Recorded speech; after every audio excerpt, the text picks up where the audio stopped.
사랑의 하나님, 감사합니다. 저희들에게 예수 그리스도의 구원과 해방의 복음을 보내주셔서 저희들이 예수 그리스도를 알게 하여 주시고, 그리고 예수 그리스도의 길을 따라서 살게 하여 주신 것 감사드립니다.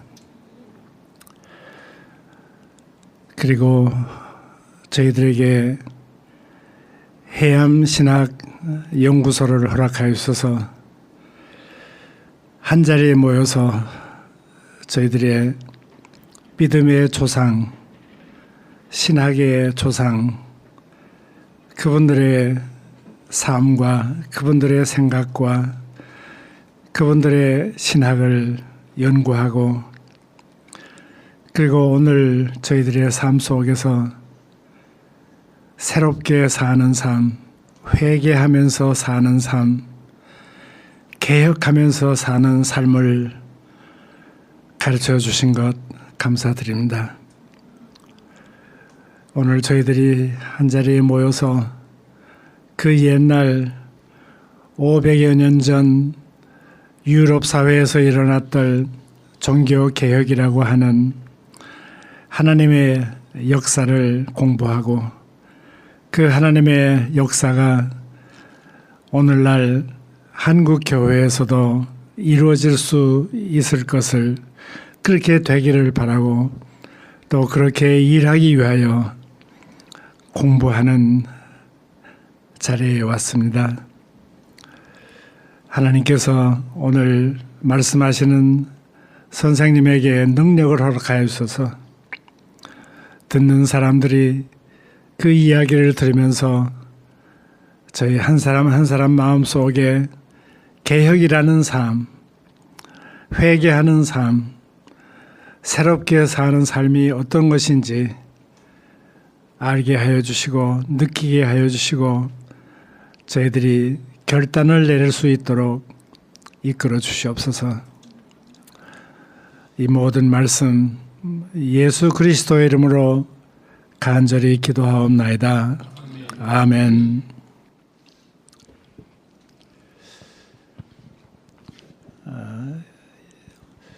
여러분 반갑습니다. 오늘 이렇게 지난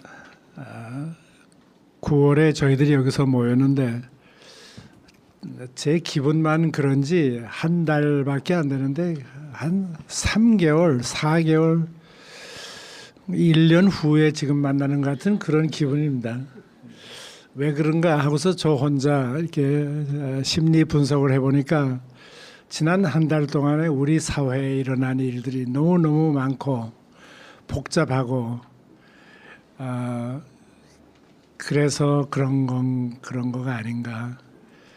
그리고 한국 교회 이야기, 여기저기에서 교회 총회를 했는데 그 후유증도 아직도 아물지 않고, 그리고 제 개인적인 이야기인데, 저는 이화여자대학교에서 40년 동안 거의 평생을 몸바쳐서 일하던 학교가, 학교 안의 문제만이 아니라 한국 사회, 한국 정치 문제까지 이렇게 소용돌이 속에 이 명예교수라고 직접 가서 데모도 못하고 성명서도 못하고 그냥 지켜보고 기도만 하는 그런 형편이어서, 그래서 아마 지난 한 달이 그렇게 제 개인적으로는 굉장히 어렵고 시간이 왜 이렇게 안 가나, 그래서 그런지 오늘 여러분들을 한 달 전에 뵌 것 같은데 굉장히 오래 전에 뵌 것 같은 그런 느낌입니다. 그래서 더욱더 오늘 우리 이 강좌가 더 의미가 있는 것이 아닌가. 이런 어려운 시대, 교회 밖이나 교회 안에서 굉장히 복잡하고 어려운 시대에 이렇게 한 자리에 모여서 종교 개혁의 의미가 무엇인가 500년 전 얘기를 하는 것이 아니라 바로 오늘 그리고 내일의 문제를 우리가 얘기하게 되는 것이 아닌가. 그래서 더 의미가 있는 줄로 압니다. 오늘 우리 강사 선생님에 대해서 제가 소개를 다 하면은 아마 30분이 더 걸릴 것 같아서 제가 소개하는 것보다 본인이 직접 말씀하시는 게 좋을 것 같아서 지금 현재 연세 대학교의 명예 교수님이시고 그리고 전공은 조직신학이신데 아마 한국 신학계에서 조직신학을 가장 광범위하게 그리고 구체적으로 권위 있게 소개해 주시고 가르치시고 또 책을 쓰신 분이 바로 김균진 교수님이시라고 저는 그렇게 알고 있습니다. 여러분들 우리 오늘 강사 선생님 되시는 김균진 박사님 환영하는 뜻으로 우리 모두를 위해서 큰 박수로 환영해 주시기 바랍니다.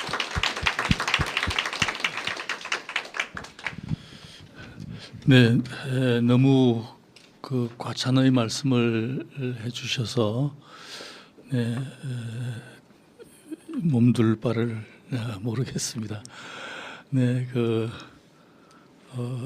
오늘 저희 사회를 맡으신 서광선 박사님은 우리나라 신학계에서 아주 참 우리의 영광이 되시는 그 선배 교수님이신데 또 이 교수님의 사회로 제가 오늘 발표를 하게 된 것을 큰 영광과 또 기쁨으로 생각합니다.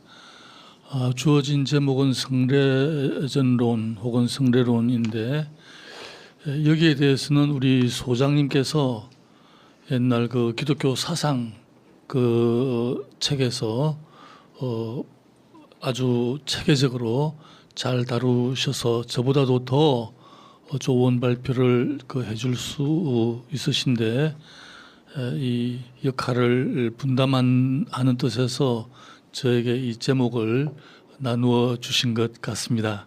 네, 부족한 부분이 있으면 우리 소장님께서 보충해 주시면 감사하겠습니다. 오늘 저는 먼저 이 종교개혁이 어떤 역사적인 의미를 가지고 있고 또 그 역사적인 의미와 연관하여 이 종교개혁의 그 성례전의 의의가 무엇인지 또 아울러 살펴보고자 합니다. 이 원고가 준비된 원고가 너무 좀 많은 것 같아서 중간중간 뛰어가면서 발표를 하겠습니다. 준비된 원고를 읽겠습니다. 종교개혁은 중세기 로마 가톨릭 교회를 개혁하고자 했던 하나의 종교적 사건으로 이해되기 쉽다. 특히 리포메이션은 일본 신학자들에 의해 종교개혁으로 번역됨으로 말미암아 루터의 이 개혁은 글자 그대로 교회를 개혁하기 위한 종교를 개혁하기 위한 하나의 종교적 사건에 불과하다는 인상을 주게 된다. 물론 루터의 종교개혁은 그 출발점에 있어 당시 가톨릭 교회를 쇄신하기 위한 하나의 종교적 사건 내지 순수한 교회 운동이었다. 그다음 문단요. 종교개혁 당시 가톨릭 교회의 성직자들의 부패와 타락은 극에 달하였다고 말할 수 있다. 이양호 교수에 의하면은 인노센트 8세는 문화적 생활을 한다는 명목으로 사치와 방종에 빠졌고 결혼해서는 안 되는 그 교황이 16명의 자녀를 두었다. 이것은 하나의 사례에 불과하겠죠. 종교 조금 두세 줄 건너서 종교개혁 당시에 유럽 땅의 3분의 1을 가톨릭 교회가 갖고 있을 정도로 교회는 거대한 부를 소유하였다고 이만열 교수님은 말씀하십니다. 이를 가능케 한 한 가지 수단은 면죄부 판매를 위시한 이 각종 성례의 오용에 있었다. 이에 루터는 95개조에서 면죄 제도를 비판하고 그 폐기를 요구한다. 복음의 보물들은 한때 부유한 사람들을 낚는 그물이었다. 65조입니다. 그 95조 가운데 65조. 그런데 가톨릭 교회가 지금 시행하고 있는 이 면죄는 사람들의 부를 건져 올리는 그물이다. 예수님께서는 사람을 낚는 그런 분이었는데 이 가톨릭 교회의 이 면죄는 사람들의 돈을 건져 올리는 그물이 되었다는 것이죠.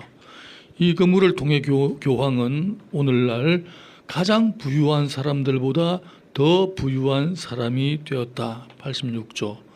설교자들이 가장 큰 은혜라고 외치는 면죄는 사실상 이익 챙기기 수단으로 간주될 수 있다. 네, 자기의 죄를 참으로 참회하는 모든 그리스도인들은 자기의 죄에 대한 벌과 죄책에 대해 완전한 면죄를 받는다. 이 면죄는 면죄부가 없어도 돈을 주고 면죄부를 사지 않아도 우리가 하나님에게서 얻을 수 있는 것이다. 살아있는 그리스도인은 물론 이미 죽은 그리스도인들도 하나님이 주신 그리스도와 교회의 영적 재화에 참여한다. 이를 위해서 면죄부는 필요하지 않다. 교황의 면죄가 사람들을 죄책에서 해방할 수 있다는 그 생각에 반해 루터는 이렇게 주장한다. 교황의 사죄는 우리가 지은 죄들 가운데에 가장 작은 죄도 없앨 수 없다. 76조. 아주 배짱이 아주 보통이 아니죠. 이런 얘기를 한 거 보면요. 면죄 문제와 연관하여 루터는 다음과 같은 중요한 신학적 통찰을 제시한다고 아래줄요. 교회의 보물은 가난한 사람들이다. 교회 안에 있는 이 가난한 사람들이 이 보물이라는 거예요. 또 교회의 참 보물은 그리스도의 복음이다. 가난한 사람에게 무엇을 희사하거나 궁핍한 사람에게 구워주는 것이 면죄부를 구입하는 것보다도 더 좋은 일이다.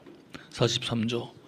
궁핍한 사람을 보고도 그를 무시하면서 면죄를 위해 자기 돈을 바치는 사람은, 돈을 주고 면죄부를 사는 사람은 교황의 면죄를 얻는 것이 아니라 하나님의 진노를 얻는다.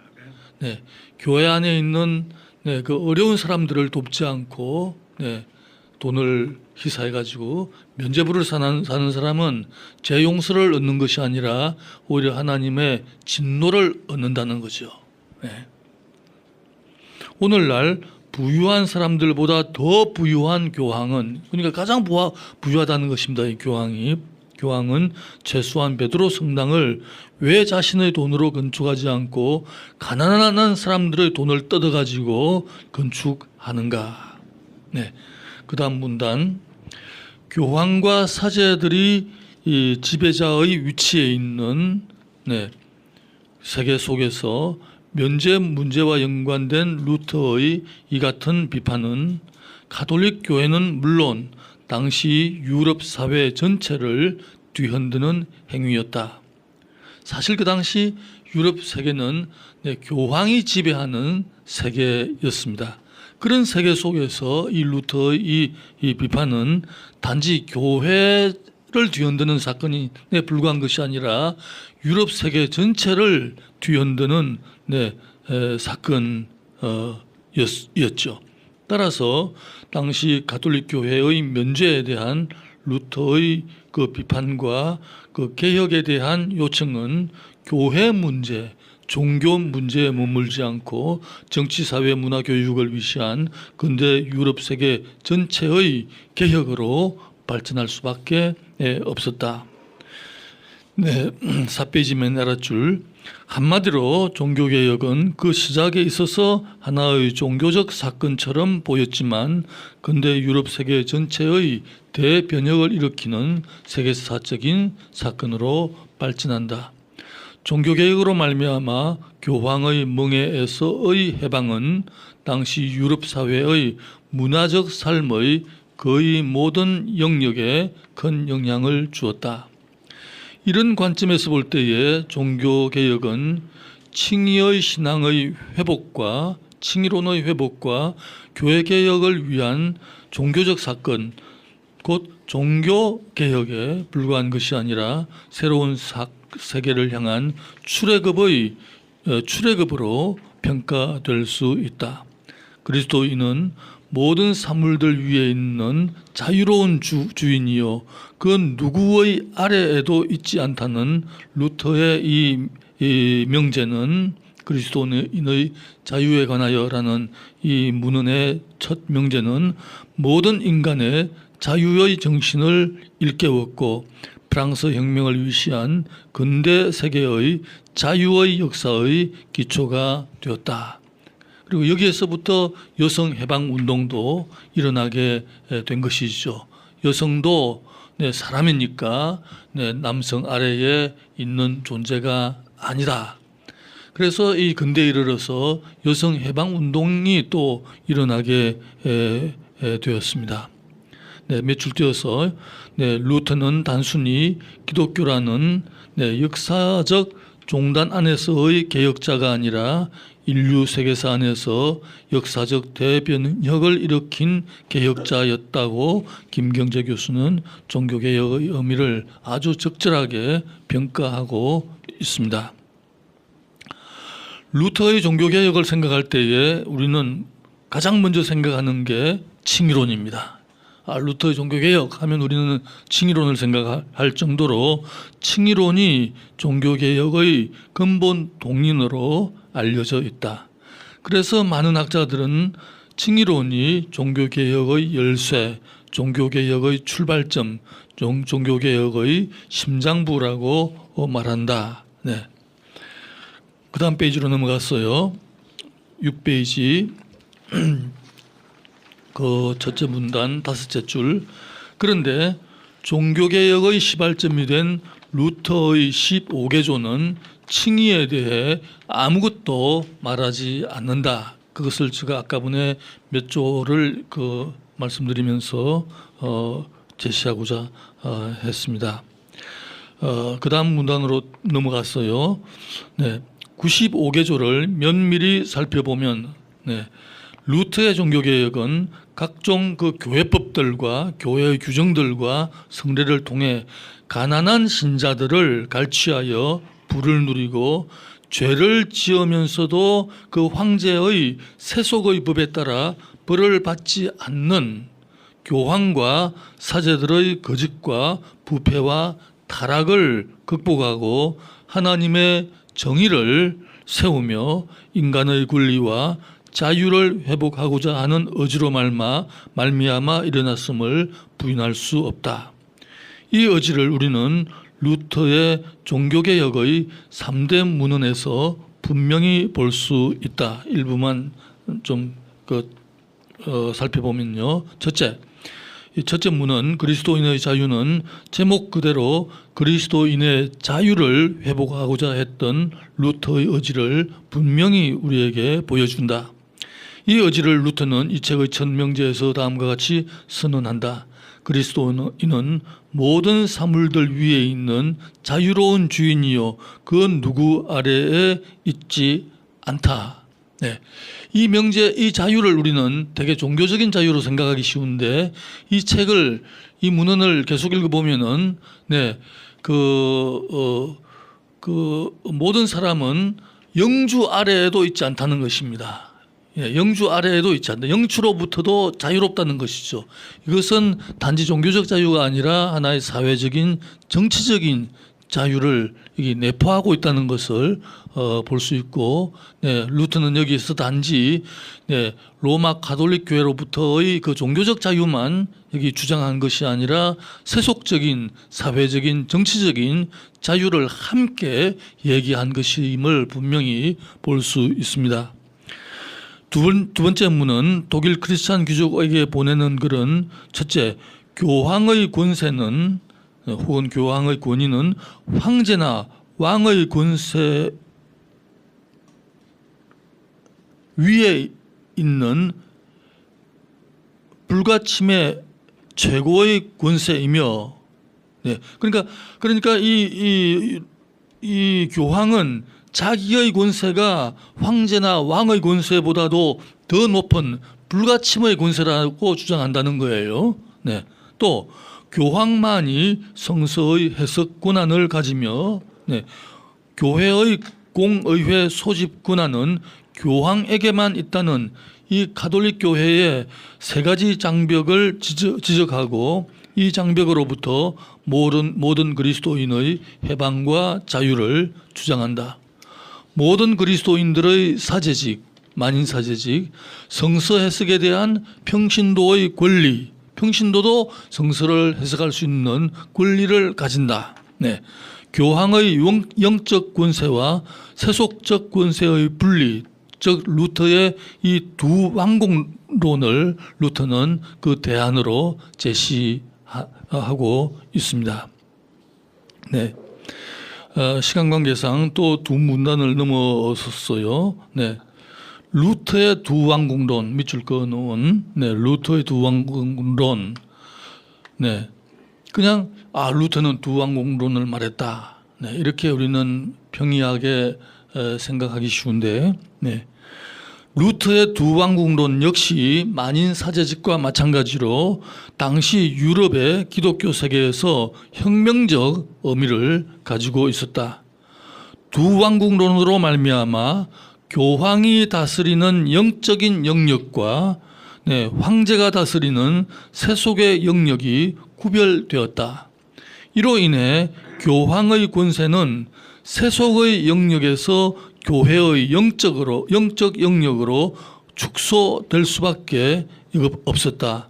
네, 자, 이것을 요즘 많은 신학자들이 비판을 해요. 네, 루터가 말한 이 두 왕국론으로 말미암아 교회의 영역, 그 영역과 세속의 영역이 나누어졌다. 영적인 영역과 물질적인 사회 경제적인 영역이 나누어졌다.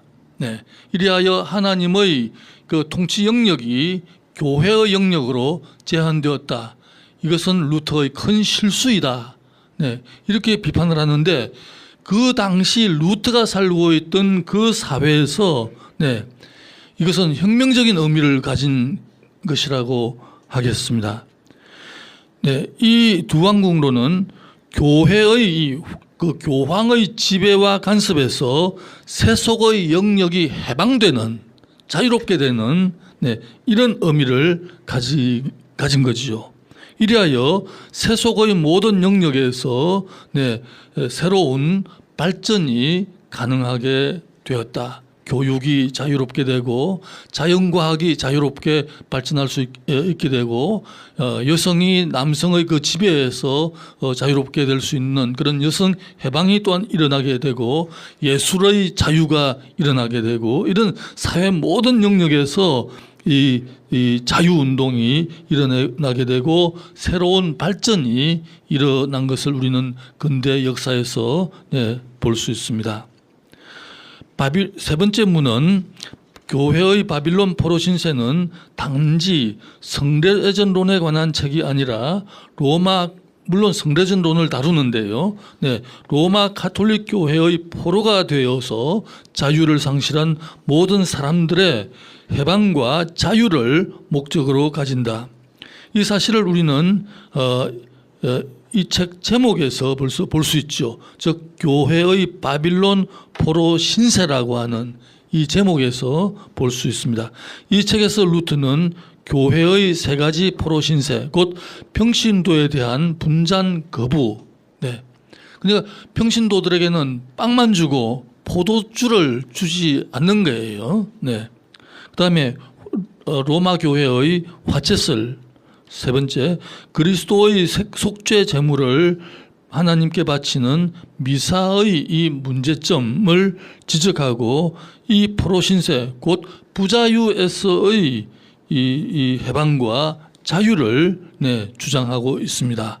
네, 그러니까 루터의 이 성례론은 단지 성례론을 신학적으로 다루는 것에 불과한 것이 아니라 근본적으로 이 로마 가톨릭 교회의 이 억압과 지배로부터 이 해방과 자유를 얻기 위한 하나의 투쟁 운동으로서 이 루터가 이 성례전론을 발표한 것이죠. 이게 그 교회의 바빌론 포로신세라고 하는 이 문헌에 잘 나와 있습니다.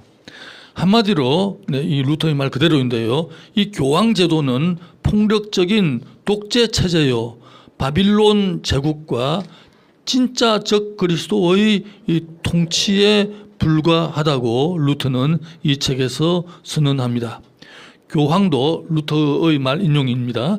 교황도 주교도 그 어떤 사람도 그리스도인에 관한 단 하나의 철자도 확정할 수 있는 권리를 갖지 않는다. 모든 그리스도인들이 곧 교회다.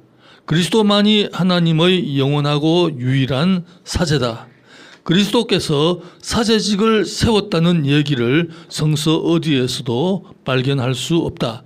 성경 어디에 예수님께서 사제직 세웠다는 얘기가 있느냐는 것이죠. 그러니까 이 가톨릭 교회의 사제직을 아주 완전히 깨뜨려 버리는 것입니다. 이 루터가. 네.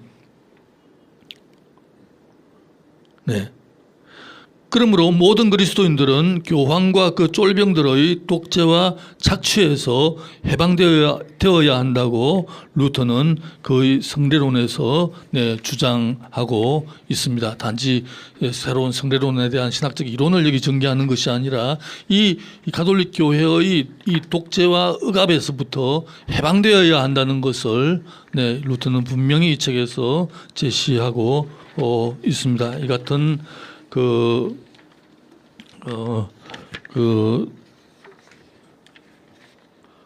이 역사적인 이 배경을 우리가 염두에 두면서 이 루터의 성례전론을 살펴보아야 한다고 저는 생각하는데요. 10페이지로 넘어가서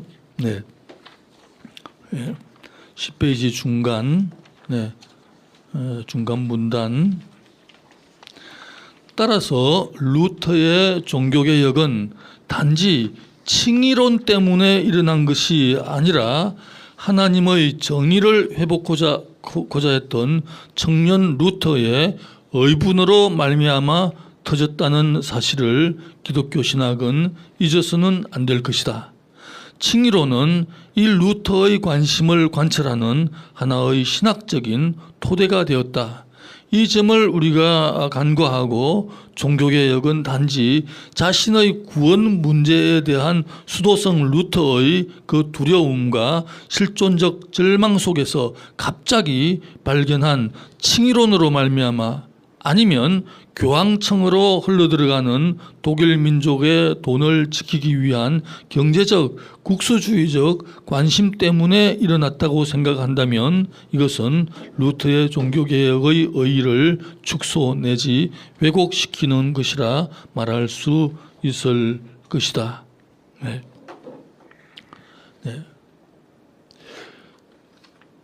대략 이 같은 배경을 보면서 생각하면서 루터의 이 종교개혁자들의 성례론을 살펴보고자 합니다. 11페이지 중간 제5장 말씀과 믿음 없는 성례는 무의미하다. 오늘 우리가 살펴보고자 하는 종교개혁자들의 이 성례론은 역시 성례에 관한 신학적 성찰의 산물에 불과한 것이 아니라 당시 가톨릭 교회의 불의를 극복하고 인간과 교회의 자유와 하나님의 정의를 회복하고자 했던 이 종교개혁자들의 관심과 연결되어 있다. 이 종교개혁자들은 당시 가톨릭 교회가 지배하는 그 유럽의 기독교 세계, 이 크리스텐돔에 대해 하나님의 정의와 이 개인의 자유를 요구한 프로테스탄트였다. 앞에 서서 그 항의하는 자들이었다. 예, 바울 틸리히가 말한 것처럼 이 종교개혁자들의 신학은 프로테스탄트 신학, 즉 앞에 서서 항의하는 자들의 신학이었다. 종교개혁자들의 성례로는 많은 그 문제들을 포괄하는데요. 첫째, 성례의 숫자 문제. 가톨릭 교회는 7가지 성례를 주장하는 데 반해서 이 종교개혁자들은 이 2가지 성례만 인정합니다. 그다음에 자동주의적인 이 성례관, 네, 이와 연관된 말씀과 성례, 믿음과 성례의 관계 문제, 구원을 위한 성례의 필연성과 성례 무용론의 이 극단적인 대립의 문제, 유아 세례와 재세례, 그리스도의 임재에 대한 가톨릭 교회의 화채론, 미사의 속죄 제물, 평신도에 대한 분잔 거부, 빵과 포도주에 대한 신적인 숭배, 네. 이 빵과 포도주가 이제 그리스도의 몸과 피로 변했으니까 이걸 이제 신적인 것으로 숭배하는 이런 제도를 가톨릭 교회는 가지고 있었는데요. 이 문제도 있고, 또 사제의 성례 집행권, 사제들만이 성례를 집행할 수 있는 이 권리에 대해서 루터는 또 저항합니다. 그리고 그리스도의 임재에 대한 종교개혁자들의 이해의 차이로 말미암은 개신교회의 분열 및 종교전쟁 등의 문제들이 이 종교개혁자들의 성례론에 포함된다고 하겠습니다. 네, 이 강연에서 우리는 종교개혁자들의 성례론의 중심 문제에 속한 이 성례 자동주의적인 성례관과 그리스도의 임재를 중점적으로 다루고 그 외의 이 다른 문제에 대한 토의는 다른 기회로 넘길 수밖에 없겠습니다. 첫째, 성례 자동주의는 성례는 그 자체 속에 하나님의 구원의 은혜를 일으킬 수 있는 객관적인 힘을 가지고 있다. 그러므로 성례에 관한 교회의 가르침을 명백히 반대하지 않는 모든 사람은 믿음이 있든지 없든지 그의 신앙적인 도덕적인 상태가 어떻든지 간에 성례에 참여함으로써 구원의 은혜를 받을 수 있다는 것을 뜻합니다. 이 문제를 종교개혁자들이 심각한 문제로 다루게 된 것은 단지 성례의 본질에 대한 신학적 성찰 때문이 아니라 이 성례 자동주의는 성직자 계급의 독재와 전횡을 강화시키는 기능을 가지고 있었기 때문이다. 가톨릭 교회의 이 자동주의적인 이 성례론은 주 4세기 테툴리안과 치프리안의 엄격한 도덕주의의 영향 속에서 일어난 북아프리카 교회의 도나티스트 논쟁으로 말미암아 일어났다. 로마 제국의 박해에 굴복하여 배교하지 않았던 로마의 박해에 대해서 이 배교하지 않았던 도나티스트들은 자신을 거룩한 교회라 지칭하고 자신의 교회가 행하는 성례만이 효력을 가진다고 주장하였다. 그 반면 배교하였던 성직자들이 다시 성직을 맡은 이 로마 가톨릭 교회는 참 교회가 아니며 이 성직자들이 행하는 성례는 아무 효력이 없다고 주장하면서 그들 자신을 로마 가톨릭 교회로부터 구별하였다. 그리고 로마 교회에서 자신의 교회로 넘어온 신자들에게 재세례를 베풀었다. 이에 대해 가톨릭 교회는 그 당시 다음과 같이 주장하였다. 즉 성직자가 교회의 가르침에 따라 성례를 올바르게 집행하고 신자들이 그 교회의 가르침에 순종하여 성례에 참여할 때에 성례는 그들의 신앙적인 도덕적 상태와 관계없이 그 자체의 이 객관적인 효력을 가진다는 것이다. 성례 속에서 하나님 자신이 구원을 일으키기 때문이다. 이 같은 이 가톨릭 교회의 생각은 중세 스콜로 신학에서 보다 더 철저화된다. 그리하여 성례는 사제에 의해서 거행되어진 성례의 행위 그 자체로부터 내 스스로 구원의 은혜를 일으킨다는 이 오푸스 오페라툼의 개념이 등장한다. 여기서 성례는 신자의 특별한 거부 의사가 없을 때에 그 스스로 구원의 은혜를 베푸는 일종의 자동기계와 같은 것으로 이해된다. 네. 그것은 그리스도께서 교회의 열쇠를 준 베드로를 통해 사제들에게 맡긴 사제들의 전유물로서 그들의 권위와 사제직을 강화하며 평신도의 재산을 갈취하는 수단이 되어버린다. 그 대표적 사례를 우리는 가톨릭 교회가 판매한 면죄부에서 볼 수 있다. 그 가톨릭 교회에 고해 성사의 그 성례가 있지 않습니까? 네, 고해 성사. 그러니까 죄를 고백받고 이제 죄를 용서해 주는데 바쳐라. 루터의 표현 그대로 따르면 계속 바치라는 거예요. 교회에다가 바치라. 돈도 바치고 재산도 바치고 바치라.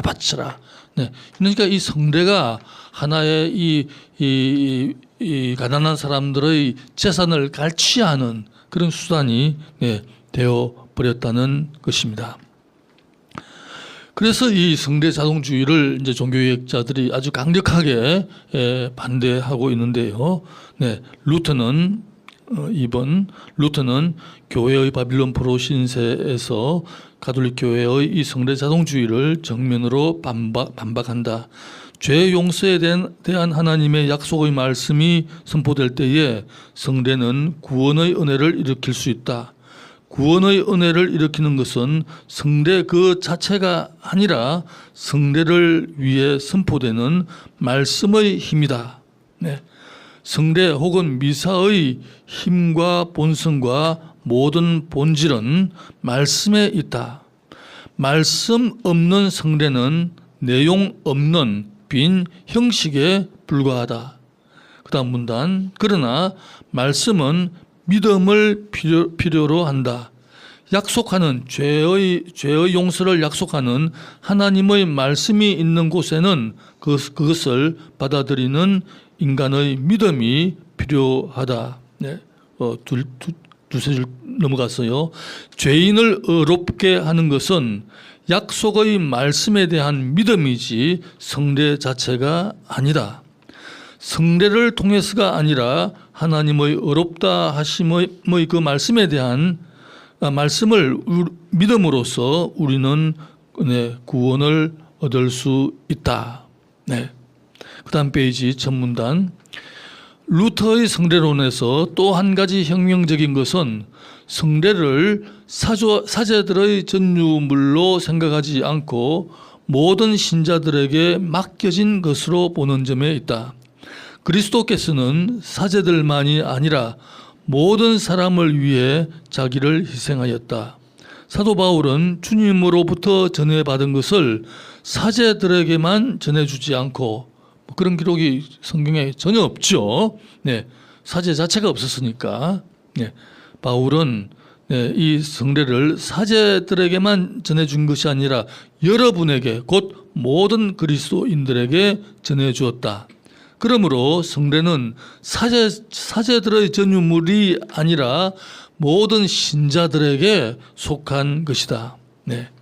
이를 가리켜 우리는 성직자들의 그 지배로부터 성례의 해방이라고 말할 수 있지 않을까 생각됩니다. 네. 나중에 우리 토의해 볼 수 있겠습니다만은 우리나라 개신교에서는 뭐 가톨릭 교회는 말할 것도 없고요. 네. 이제 성직자만이 목사님만이 성례를 집행할 수 있는 권리를 가진다. 되게 이렇게 알려져 있는데 루터는 이것을 이제 반대하는 거죠. 예. 성례는 결코 성직자들의 전유물이 아니다. 네.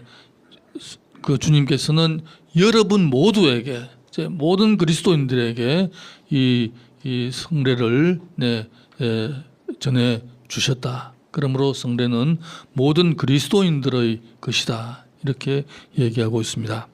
세 번째, 성례의 작용에 대해 칼뱅은 대체적으로 루터의 생각을 따른다. 약속의 말씀이 미리 주어지지 않은 성례는 외적 행위에 불과하다. 성례가 먼저 있고 약속의 말씀이 뒤에 오는 것이 아니라 약속의 말씀에 성례가 부록처럼 첨가된다. 말씀 없는 성례의 올바른 집행은 관리는 있을 수 없다. 설교의 말씀이 있을 때에 성례의 의미가 밝혀지고 신자들은 그 성례의 의미를 깨닫고 성례에 참여함으로써 그 성례의 열매를 얻을 수 있다. 일반 서민들이 알아듣지도 못하는 라틴어로 성직자들이 임례사를 중얼거리는 것으로 이 루터의 말 그대로 중얼거린다는 거예요. 성직자들이 라틴어로 중얼거리는 것으로 충분하다는 생각은 이 성례의 기괴한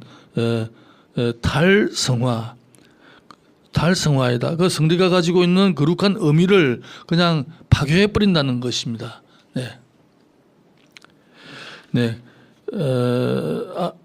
또 넘어갔어요. 아래에서 둘째 문단. 그 갈뱅의 생각은 루터의 생각과 크게 다르지 않기 때문에 간단히 살펴보고 넘어가도록 하겠습니다. 갈뱅 역시 성례를 받아야만 구원을 받을 수 있다는 생각을 반대한다. 구원의 확신은 성례의 참여에 의존하지 않는다. 칭의는 성례로 말미암은 것이 아니라 오직 그리스도에 근거하며 복음의 설교를 통해 우리에게 전달된다. 루터와 칼뱅의 성례론은 성례 무용론으로 발전할 수 있는 가능성을 가진다. 성례에 참여하지 않아도 말씀과 믿음을 통해 구원을 얻을 수 있다면 성례는 반드시 필요하지 않다고 생각할 수 있다.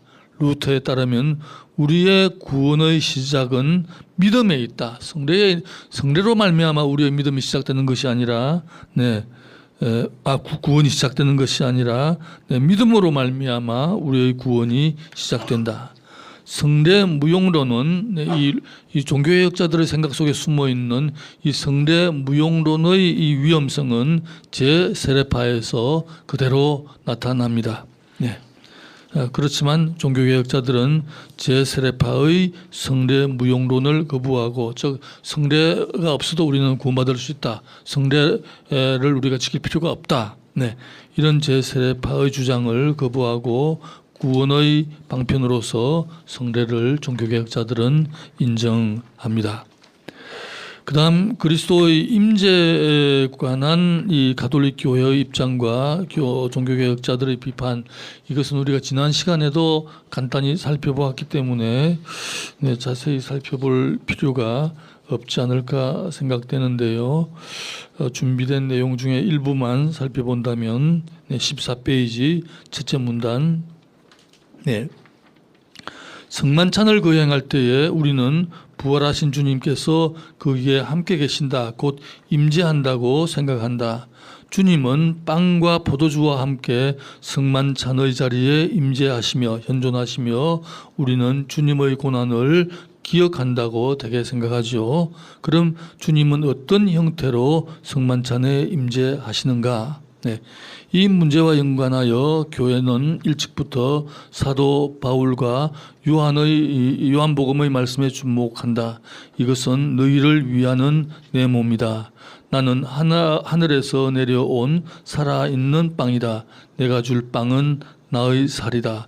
내 살을 먹고 내 피를 마시는 사람은, 이 말씀에 근거하여 가톨릭 교회는 이 말씀을 축자적으로 이해한다. 성찬대 위에 있는 빵과 포도주는 그 성경 말씀 그대로 그리스도의 몸과 피 자체이다.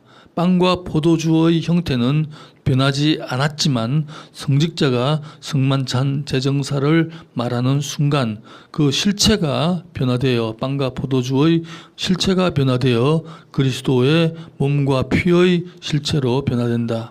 성찬대 위에 있는 빵과 포도주는 이제 그 본질에 있어서 그리스도의 몸과 피이다. 네. 이를 가리켜 로마 가톨릭 교회는 화채라고 말합니다. 네. 빵과 포도주의 실체가 그리스도의 몸과 피의 실체로 변했다면 신자들이 빵을 먹고 포도주를 마실 때에 입으로 그리스도의 살을 먹고 그의 피를 마신다는 생각으로 발전하게 됩니다. 네, 두 문단 넘어가서요. 네, 여기서 가톨릭 교회는 이다, 이 라틴어 에스트를 변한다로 해석합니다. 그리스도께서 나의 몸이다라고 말씀하셨다면 빵과 포도주는 주님의 몸일 수밖에 없다. 그리스도는 자기의 몸과 피로 변한 빵과 포도주의 형태 속에서 성만찬에 몸적으로 현존한다. 이것을 마심으로써 신자들은 그리스도의 고난과 죽음에 몸적으로 참여하며 그의 구원을 현실적으로 경험한다. 그리스도의 친교는 단지 영적인 것이 아니라 실제적 몸적인 친교이다. 부활하신 그리스도께서 그의 몸과 함께 제자들 가운데 계신 것처럼 그는 지금 자신의 몸과 함께 성만찬에 참여한 신자들 가운데에 계신다. 바로 여기에 이 로마 가톨릭 교회의 화채설의 그 의도가 있다고 생각됩니다. 이와 동시에 화채설은 성만찬을 집행하는 사제의 권위와 이 사제가 속한 교회의 권위를 강화하는 그런 정치적인 기능을 내포하고 있다. 또 그것은 상식적으로 도저히 수용할 수 없는 마술적인 생각이라고도 하겠습니다. 네. 그래서 종교개혁자들이 이게 마술적인 생각이다 이렇게 비판들을 해요. 그리스도의 몸과 피로 변한 빵과 포도주는 사제가 매일, 이 가톨릭 교회는 매일 그 미사를 드리거든요. 네. 사제가 매일 미사를 드릴 때마다 하나님께 바치는 속죄의 제물로 생각된다. 가톨릭 교회가 매일 지키는 미사는 사제가 그리스도의 몸과 피를 하나님께 속죄 제물로 바치는 속죄 제사 혹은 희생 제사입니다. 그 가톨릭 교회가 매일 드리는 그 미사는 단지 우리가 생각하는 개신교회가 생각하는 예배에 불과한 것이 아니라 속죄 제물을 바치는 희생 제사, 속죄 제물을 바치는 제사예요, 이게. 네. 물론 사제가 하나님께 바치는 속죄 제물은 예수의 십자가의 유일한 제물에 대한 어떤 다른 제물이 첨가되거나 보충되는 것을 뜻하지 않는다고 가톨릭 교회는 늘 강조한다. 오히려 그리스도 자신이 자기를 교회에 내어주시고 교회의 성만찬에서 속죄 제물로 하나님께 바치게 한다. 네, 이 가톨릭 교회의 주장입니다. 이 같은 미사의 속죄 제물을 종교개혁자들은 아주 맹렬하게 거부합니다. 네. 그리스도만이 단 한 번 유일한 그 하나님께 바쳐진 속죄 제물이지, 그 속죄 제물을 그 성직자가 사제가 매일 반복해가지고 바쳐야 한다는 그런 말씀을 성경 어디에서 볼 수 있느냐? 루터는 교회의 바빌론 포로 신세에서 화채설을 포로 신세의 둘째 항목으로 다루는데요. 루터에 따르면은 화채설은 빵과 포도주를 신격화시켜 가지고 이를 경배하는 우상 숭배의 위험을 가진다. 우리는 그리스도의 살과 피의 속성을 경배하는 것이 아니라 그 속에 숨어 계신 그리스도를 경배한다. 화채설의 반대 이유를 루터는 그리스도의 신성과 인성의 관계에서 발견한다. 하나님의 신성을 담기 위해 그리스도의 인성은 조금도 변하지 않았다. 그리스도 안에서 두 가지 본성은 변하지 않고 병행하였다. 따라서 빵과 포도주의 본질도 그리스도의 살과 피의 본질로 변하지 않는다. 성례 속에 참된 몸과 참된 피가 포함되어 있기 위해 빵과 포도주가 그 본질에 있어 변화될 필요가 없다. 오히려 두 가지 이 빵과 포도주가 동시에 거기 있기 때문에 이 빵은 나의 몸이요, 이 포도주는 나의 피다라고 말할 수 있고 또 거꾸로 말할 수 있다. 네, 그냥 넘어가겠습니다. 이건 우리가 대략 다 알고 있기 때문에 3번 츠빙글리는 츠빙글리는 육을 가진 그리스도의 인성과 신성을 엄격히 구별한다. 두 본성이 즉 그리스도의 인성과 신성이 엄격히 구별된다면 육적인 빵과 포도주가 천상의 그리스도의 살과 피로 변한다는 화채설은 불가능하다. 하늘에 계신 그리스도께서 지금 하나님은 하나님 우편에 앉아 계신데 그 하늘에 계신 그리스도께서 인간의 몸과 피를 입고 성만찬이 거행되는 모든 곳에 임재한다는 것은 상식적으로 생각할 수 없다. 이것은 나의 몸이다라고 할 때의 이다는 상징한다로 이해되어야 한다. 이에 대해서 우리는 나중에 좀 더 자세히 살펴볼 수 있겠습니다. 깔뱅이에 따르면은 이전에 아니었던 것이 다른 것으로 변한다는 이 화체는 불가능하다. 넉 줄 넘어갔어요. 하나님에 관한 구약의 많은 신인 동형론적인 언어들, 예를 들어서 하나님께서 그 능한 팔을 펴사 이런 말씀들이 있죠. 하나님이 이미 팔을 가지고 있나요? 그것은 하나의 신인 동형론적인 상징적인 표현에 불과한 것이죠. 이와 같은 이 구약의 신인 동형론적인 언어들과 교회는 그리스도이다라는 말이 신약에 보면 교회는 그리스도의 몸이다. 근데 정말 교회가 그리스도의 몸인가요? 이것도 하나의 상징적인 언어이죠. 그죠? 이런 말이 축자적으로 글자 그대로 이해될 수 없듯이 이것은 나의 몸이다라는 이 말도 축자적으로 이해될 수 없다. 즉, 포도주의 실체가 그리스도의 몸과 피의 실체로 변화하였다는 것으로 이해될 수 없다는 것입니다. 갈뱅이에 의하면은 그리스도의 살과 피가 빵과 포도주의 이 허무한 물질적 요소들로 변한다는 것은 하나님 오른편에 계신 그리스도의 초월성과 그리스도의 하늘의 영광을 훼손하는 일이다.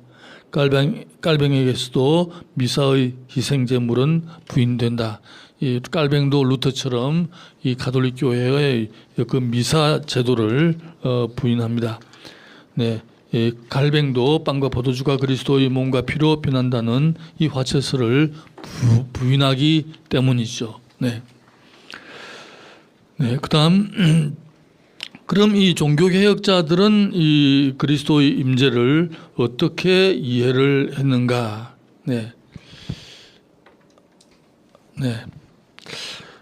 이것은 우리가 지난 시간에도 살펴보았기 때문에 그냥 제가 요점만 간단히 얘기하고 넘어가도록 하는 게 좋을 것 같습니다.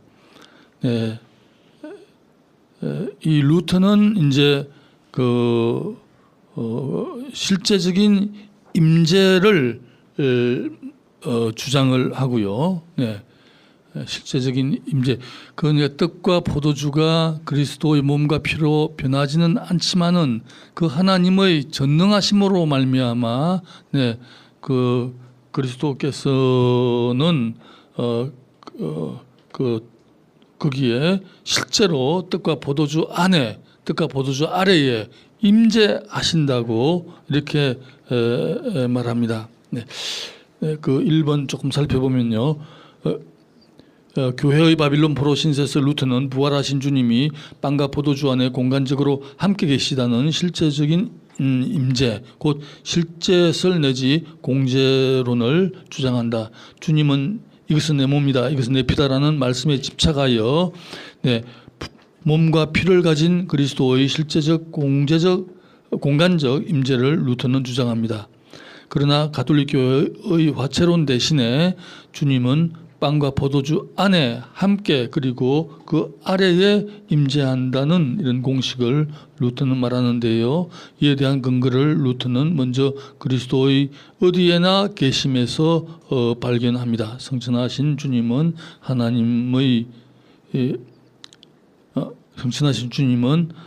하나님의 편지하심에 참여한다는 이런 생각에 근거해 가지고 루터는 그리스도께서 그 빵과 포도주 안에 그 아래에 어디에나 함께 계신다는 이 실제적 임재를 주장합니다.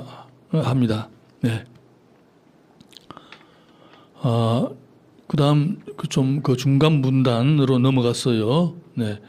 1527년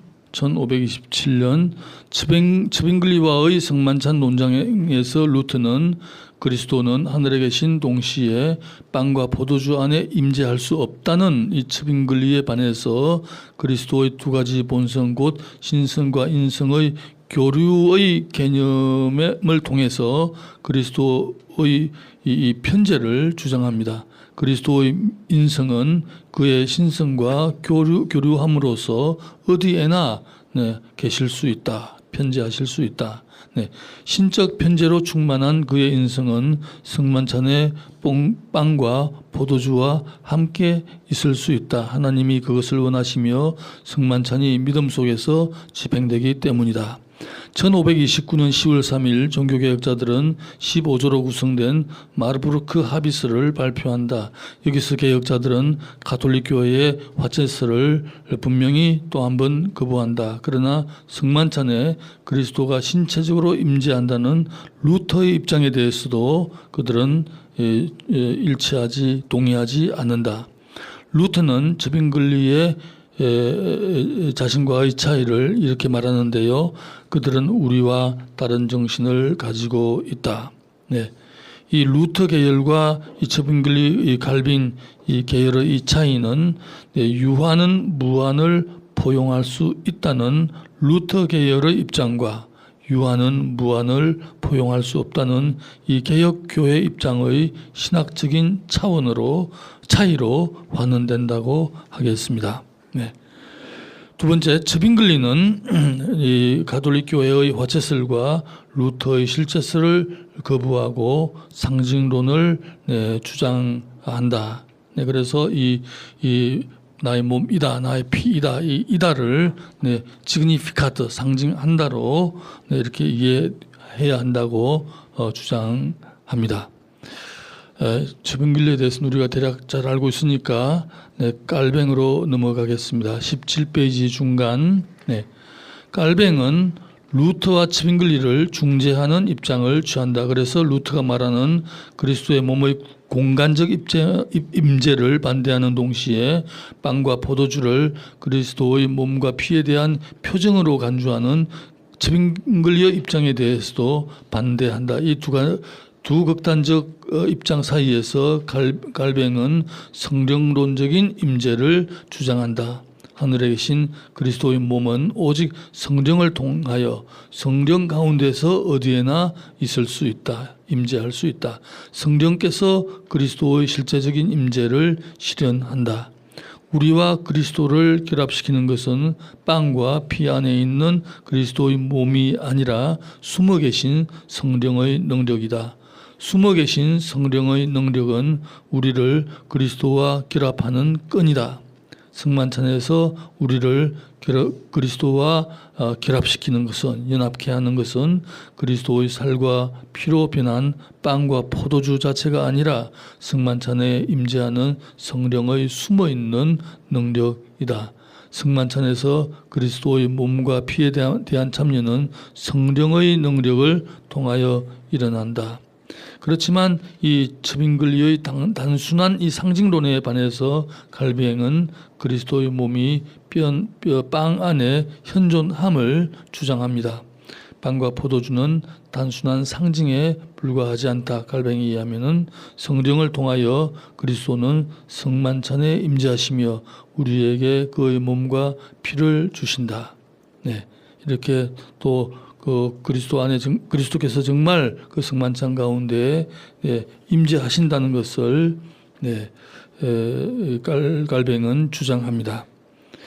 네, 아래서 둘째 줄, 종교개혁을 반대하기 위해 소집된 가톨릭 교회의 트리엔트 공의회는 종교개혁자들의 입장을 거부하고 화채설을 다시 한번 확인하면서 말하기를 가장 거룩한 성만찬의 성례 속에는 참되고 실제적이며 본질적으로 우리 주 예수 그리스도의 몸과 피가 따라서 온 그리스도가 그 안에 포함되어 있다고 주장합니다.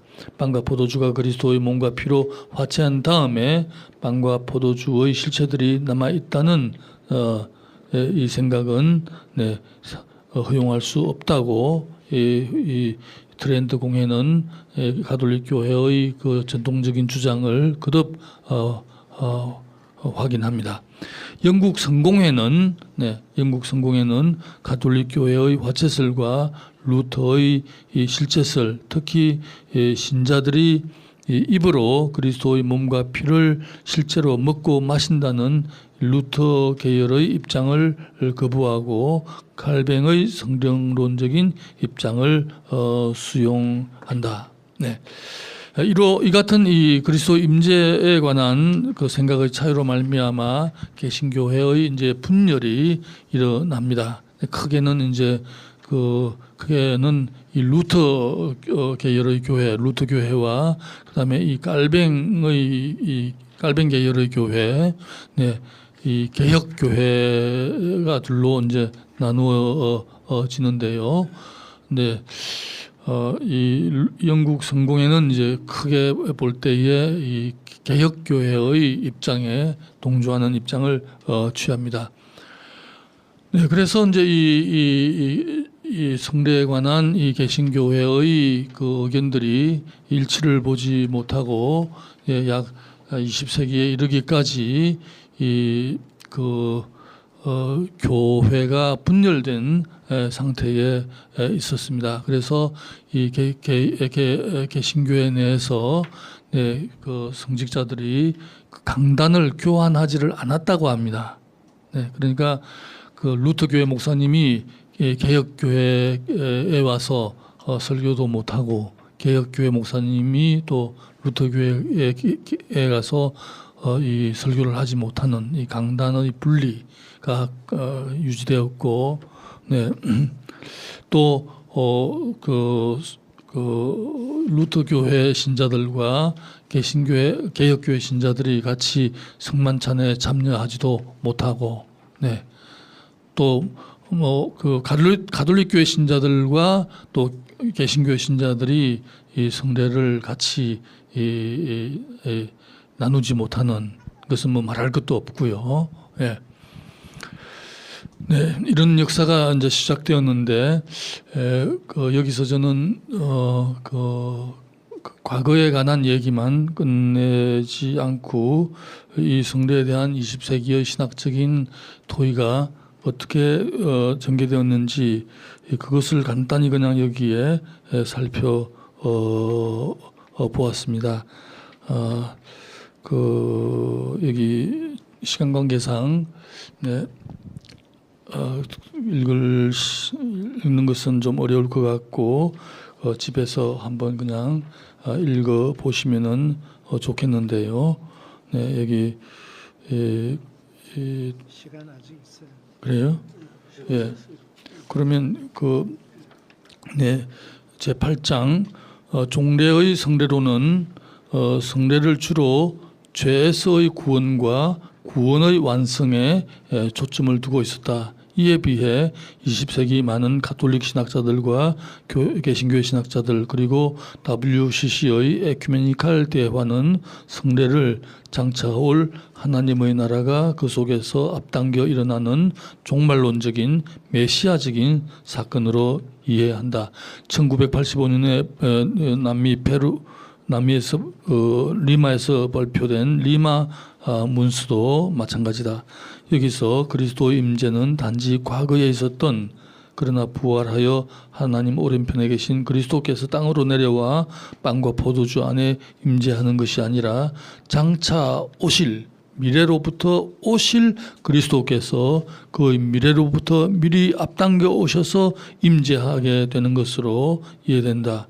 이와 연관하여 성례 사크라멘트는 본래 다니엘서의 묵시 사상에서 유래하는 이 비밀 미스테리온을 라틴어로 번역한 것으로 예수 그리스도 안에 계시되는 하나님의 통치의 비밀로 해석된다. 이 묵시 사상은 역사의 종말에 올 하나님의 새 하늘과 새 땅을 기다리고 있었는데요. 네, 그 묵시 사상에서 유래하는 이 미스테리온을 비밀을 로마 가톨릭 교회는 사크라멘트로 번역을 해버려 가지고 그 안에 담겨져 있는 이런 이 종말론적인 묵시 사상이 말하는 이 새 하늘과 새 땅에 관한 이 종말론적인 비전을 성례가 잊어버린 이 역사를 지적하면서 우리는 성례를 그 종말에 올 하나님의 그 새하늘과 새 땅이 앞당겨져 일어나는 사건으로 우리는 이해해야 하지 않겠느냐는 이런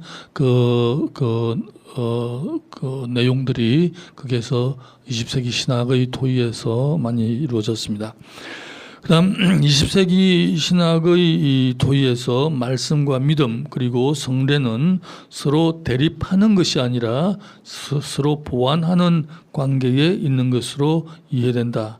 파넨베르크에 따르면 세례와 성만찬은 말씀 그리고 믿음과 경쟁 관계에 있지 않고 오히려 이를 전제한다. 그러나 복음 선포의 말씀은 세례와 성만찬을 통해 이루어지는 신자들과 그리스도의 결합 속에서 그의 목적에 도달한다. 이렇게 파넨베르크는 이 성례와 가톨릭 교회가 중요시하는 성례와 개신교회가 중요시하는 이 말씀과 믿음이 서로 대립하는 것이 아니라 서로 보완한 관계에 있는 것으로 보아야 한다는 이런 접근을 보이고 있습니다. 3번 가장 어려운 문제는 그리스도의 임재의 문제에 있다. 위에 기술한 종교개혁자들의 그 입장 차이로 말미암아 개신교회는 분열되고 말하는데 이리하여 20세기 초에 이르기까지 두 교단들 사이에 강단 교환과 성만찬 참여가 금지되었다. 그런데 20세기 초 독일의 대표적 개신교회 교단들 루터교회, 개혁교회, 연합교회 이 세 교회가 독일 개신교회로 연합되면서 근데 이 독일 개신교회를 가리켜서 우리나라 어떤 신학자들은 독일 복음주의 교회라고 번역을 했더라고요. 결코 복음주의 교회가 아닙니다. 이 에반겔리셰라는 말은 결코 복음주의라는 말이 아니라 개신교회를 뜻해요. 이 독일 교회로 이 분리된 세 교회가 연합되면서 성만찬에 관한 이 대화를 갖게 되었습니다. 그리하여 1957년 아놀츠 하이너 그 프랑크푸르트 부근에 있는 아놀츠 하이너 성만찬론 명제를 발표하였다. 한 줄 되었어요. 그러나 그리스도의 임재를 나타내는 빵과 포도주가 그리스도의 몸과 어떤 관계에 있는가의 문제는 여기서 분명히 해결되지 않는다. 1971년 유럽 개신교회 연합은 모든 개신교회 상호 간의 강단 교환과 성만찬 친교를 목적으로 로이언베르크 스위스 바젤 부근에 있는 로이언베르크에서 합의문을 발표한다. 우리나라 교회도 제발 좀 이런 연합 운동을 했으면 좋겠어요. 그냥 서로 이단이라고 이렇게만 대립할 게 아니라 합의문을 발표하는데 이 합의문 곧 로이언베르크 합의문은 루터의 실제론적인 임재를 강조하지만 루터교회와 개혁교회 사이에 분열을 일으킬 만한 차이가 없다는 점을 강조한다. 빵과 포도주가 그리스도의 몸과 어떤 관계에 있는가의 문제는 여기서도 분명히 설명되지 않는다. 가톨릭 교회의 제2차 바티칸 공의회는 화채론이 말하는 좁은 의미의 그리스도의 임재를 넘어서고자 한다. 그래서 그리스도의 임재를 빵과 포도주 안에서만 보지 않고 선포의 말씀과 성례에 참여하는 교회 공동체 안에 있는 그리스도의 임재를 인정한다. 서로 가까워지려고 이제 노력하는 거죠. 가톨릭 교회 일부 신학자들은 화채스를 새롭게 해석하여 의미의 변화 트랜스시그니피케이션, 목적의 변화 트랜스피널리제이션으로 제의한다. 빵과 포도주는 변하지 않지만 그 의미와 목적이 변화된다는 것이다. 기금속점에 진열되어 있는 금가락지를 사랑하는 사람에게 선물할 때에 그 금가락지는 다른 의미와 목적을 갖게 되는 것에 비유할 수 있다. 그러니까 보석상에 금가락지가 놓여 있는데, 네, 그 주인에게는 그 금가락지의 그 목적은 팔아먹는 데 있는 것이죠. 그러나 그 금가락지를 이제 사가지고 사랑하는 사람에게 선물할 때에 그 금가락지는 전혀 다른 의미와 목적을 갖게 되는 것에 비유할 수 있지 않느냐는 것입니다. 다른 의미와 목적을 갖기 때문에 빵과 포도주는 단순한 물질과 상징의 범주를 넘어선다. 이와 같은 이 생각을 통해서 가톨릭 신학자들은 개신교의 임재론과의 화해를 기대한다. 그러나 가톨릭 교회는 교황청은 이를 수용하지 않습니다. 공적으로 화채설을 지금도 유지하고 있습니다. 이리하여 화채설에 대한 가톨릭 교회와 개신교회의 의견 차이는 아직도 해결되지 않은 상태에 있다. WCC의 신앙과 직제위원회가 발표한 리마 문서도 이에 대한 정확한 답을 제시하지 않는다. 제시하려고 해봤자 또 잘못하면 싸움이 일어나게 되니까 덮어두고 있는 이런 상태에 있다고 말씀드릴 수 있겠습니다. 리마 문서와 개신교회 일부 신학자들은 인격적 임재를 대안으로 제시한다. 퍼스널 그 프레젠스를 제시한다. 그리스도의 인격적 임재는 부활하신 그리스도의 변용된 몸이 하늘의 장소에 묶여 있는지 아니면 거기에 묶여 있지 않고 어디에나 편재하는지, 빵과 포도주가 그리스도의 몸과 어떤 관계에 있는가라는 이 왜소한 문제를 넘어 삼위일체 하나님의 구원의 역사 속에 계신 그리스도의 삶의 역사를 생각해야 하며, 중요한 것은 그리스도께서 이루고자 하신 그 하나님의 나라에 있는 것이라고 우리는 보아야지, 이 빵과 포도주가 그리스도의 몸과 피와 어떤 관계에 있느냐, 이 문제를 가지고 우리가 논쟁을 할 필요가 있겠느냐는 이런 생각이 여기에 숨어 있다 하겠습니다. 이 왜소한 문제를 넘어 삼일체 하나님의 구원의 역사 속에 계신 그리스도의 삶의 역사를 생각해야 하며 성례를 삼위일체론적으로 이해할 수 있는 길을 열어준다. 이 인격적 임재는요. 그러나 인격적 임재가 화채론을 어떻게 수용할 수 있는가의 문제는 아직도 설명되지 않는다. 화채론과 더불어 매일의 그 하나님께 속죄 제물을 바치는 미사, 성직자의 성례권 등의 문제도 세계교회의 연합과 일치를 위해 계속되어야 할 연구 과제로 남아 있다고 하겠습니다. 시간이 좀 흐릅니다만은 토의를 위한 몇 가지 좀 제목들을 생각해 보았는데요. 종교개혁의 동인에 대한 저의 생각이 타당한가?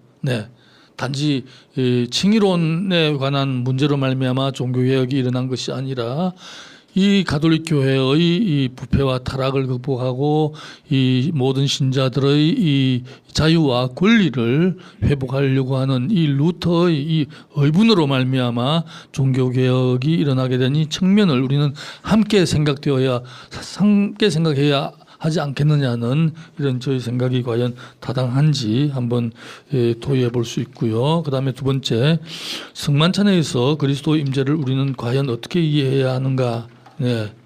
이 20세기의 일부 신학자들이 말하는 인격적인 임재는 과연 새로운 것인가? 화초론 주장하는 가톨릭 신학자들도 인격적 임재를 주장하고 있거든요. 네. 네. 화채설, 공제설, 인격 임재, 영적 임재설 이 모든 이해들이 인격적 임재를 말하고자 하지 않는가 그 의도에 있어서 인격적 임재 역시 칼뱅이 말하는 성령에 의한 영적 임재가 아닌가. 세 번째, 개신교회가 가톨릭 교회의 화채론을 수용할 수 없다면은 개신교회는 가톨릭 교회와의 관계를 단절해야 하는가? 가톨릭 교회를 이단이라고 말해야 할 것인가?